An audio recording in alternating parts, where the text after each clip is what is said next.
There is an infinite universe of noise all around us. It's coming in from every single direction. And when you're trying to create something for audio, you can't control it. You can only hope to reduce it. And when you're trying to dial in your vocal tracks just right for your podcasts, your voice acting, your music production, or whatever audio projects you're working on, you're going to find it's very difficult to create that perfect noise-free audio that's free of background fuzz, fizzles, cracks, sizzles, pops. Even your air conditioning that's flowing through, making you feel nice and comfortable, is going to mess with your audio. And professional or portable recording booths can cost anywhere from $300 to $15,000. And that's not even for the microphone, the software, the hardware, all the stuff you need to record. That's just the walls to help it sound better. And a cheap isolation shield that you hook onto the back of your microphone stand can be maybe $30 to $200. So today I offer you an alternative solution that's quick, easy, simple, hassle-free, and inexpensive so that you can achieve that noise-free audio that we all desire to hear. Stick around, we're gonna have some fun. This is Artrepreneurs.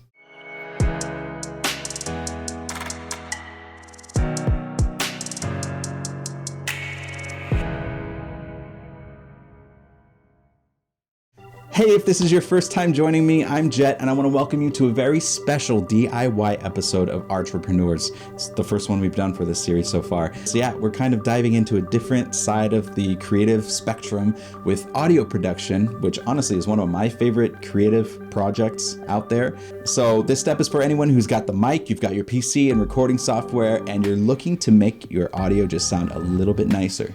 And to make it a little bit more exciting, I've actually recorded this entire intro with nothing but a simple microphone up to my face. It's actually sitting on a box on my desk, balancing on this tiny little tripod with no sort of noise reduction or sound solution in the software to make it sound nicer. We're going to be comparing this with actually putting the microphone in our finished product. There's a good chance this stuff is just sitting in your garage, your closet, your basement, just begging you to fulfill their dreams to be put together and become your very own sound isolation, noise reduction recording booth. So it's possible you might not even need to leave your house at all or spend any money. Now let's take a second and listen to all that noise we're trying to get rid of. Yeah, not pretty. And here's what you'll need to create this audio booth. A standard run-of-the-mill storage tote, bin, or box. Something sturdy that will last. And if you're seeing this near or after winter months, most stores sell these for less than $5. Bonus points if you can get a lid that secures tight. To create the soundproof walls inside the box, I picked up a foam mattress pad. The store's cheapest one is like $7 to $10, and you'll only really need a few square feet, so the twin size is more than enough. And like most do-it-yourself projects, you'll need some tools from your shop. In this case, a trusty glue gun, but make sure to grab enough of the right gauge of glue. This project will use about 2, maybe 3 total sticks. And lastly, grab a sharp edge for cutting the mattress pad. Some simple scissors will do. You don't need that crazy-looking letter opener. And a marker or a pen to mark where you want to cut.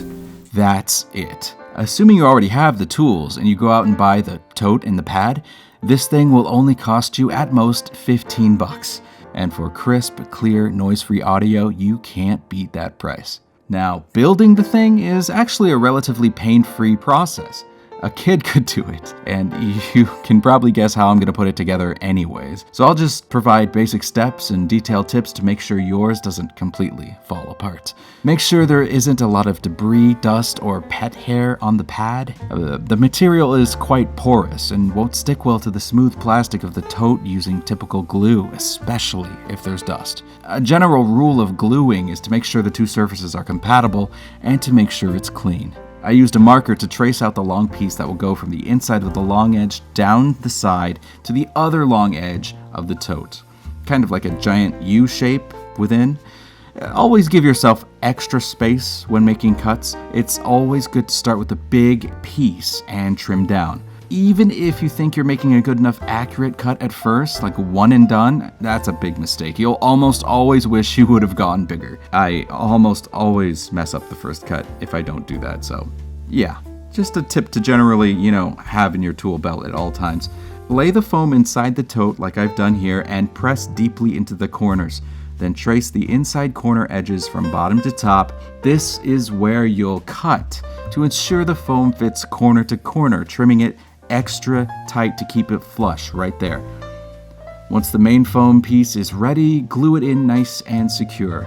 Give it a few seconds, and I always use a hot glue gun because it's basically plastic that bonds to most surfaces once it cools. Most cosplayers can't go without their handy dandy glue gun. Once it dries, I trim the edges flush with the tote, making it easier for the lid to attach once it's done. And like I said, a lot of podcasters travel when they record, so a portable noise cancellation booth like this that can double as luggage is a double whammy. So then I took some extra foam and traced the inner edges of the top and bottom and cut it out and glued it to complete the inner shell of foam. From top to bottom, side to side, it is complete. And that's it. One of the easiest things you can create to add some quality to your recordings, and not to mention a pop filter and better quality mic than this one would help. Just a fair warning and apology for what you're about to hear. Oh, this thing's a beaut. I'm proud of this. This is a fine piece of craft right here. Fine piece of craftswork.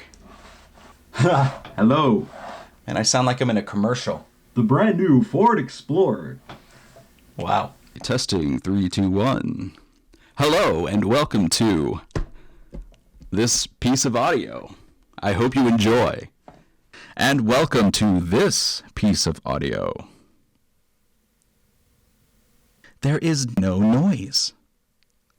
Okay, so where I originally had some decent footage but terrible audio put to it of me putting the microphone inside and outside of the box and testing the noise levels and showing the waveforms and all that, I do not want to put you through more suffering.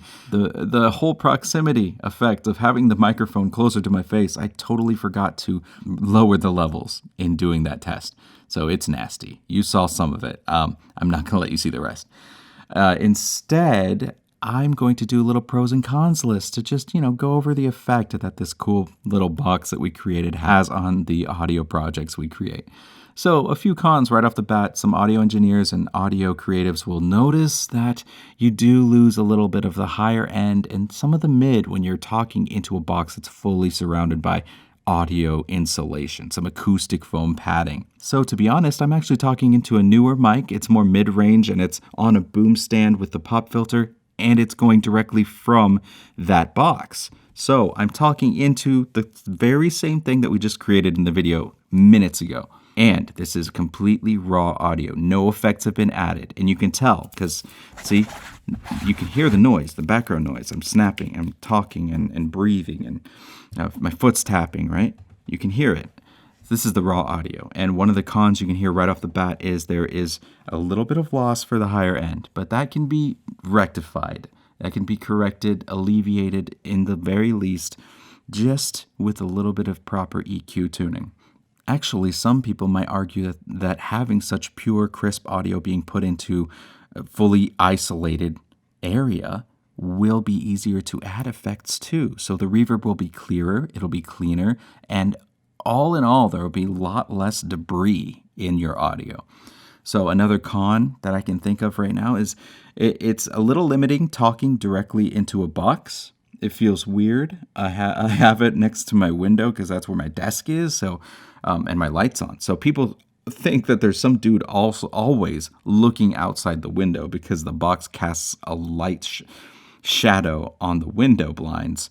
So everyone outside my place thinks that I'm that creepy neighbor, the old creepy neighbor dude who's looking out the window 24/7. That's not me. That's my box, okay?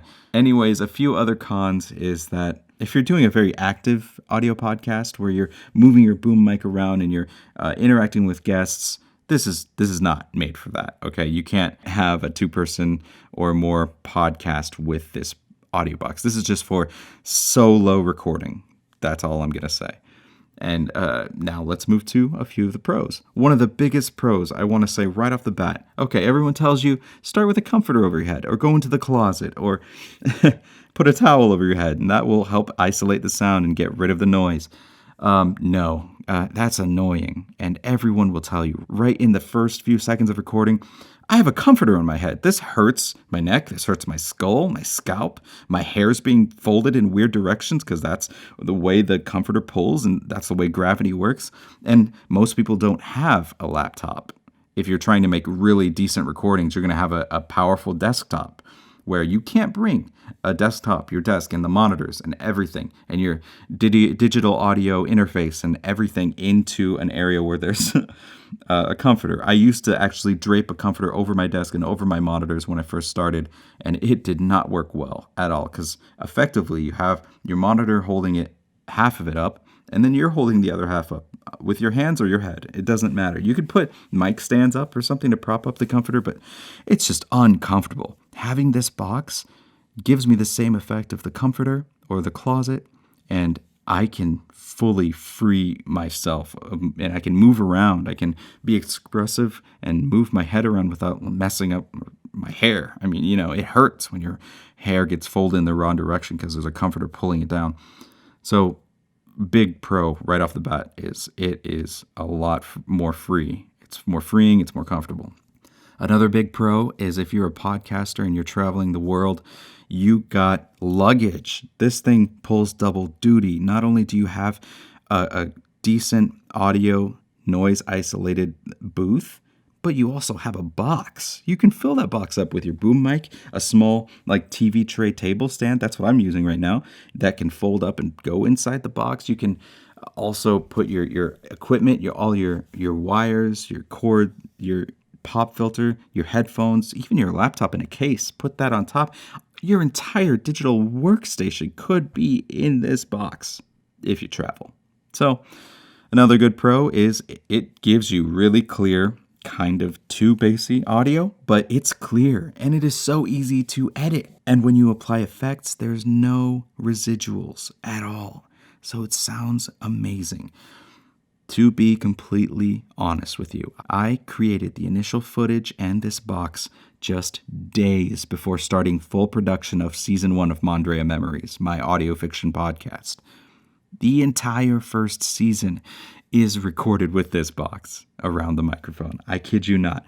Unless it was done with a remote voice actor that I hired, all the other lines of the main characters went through this box.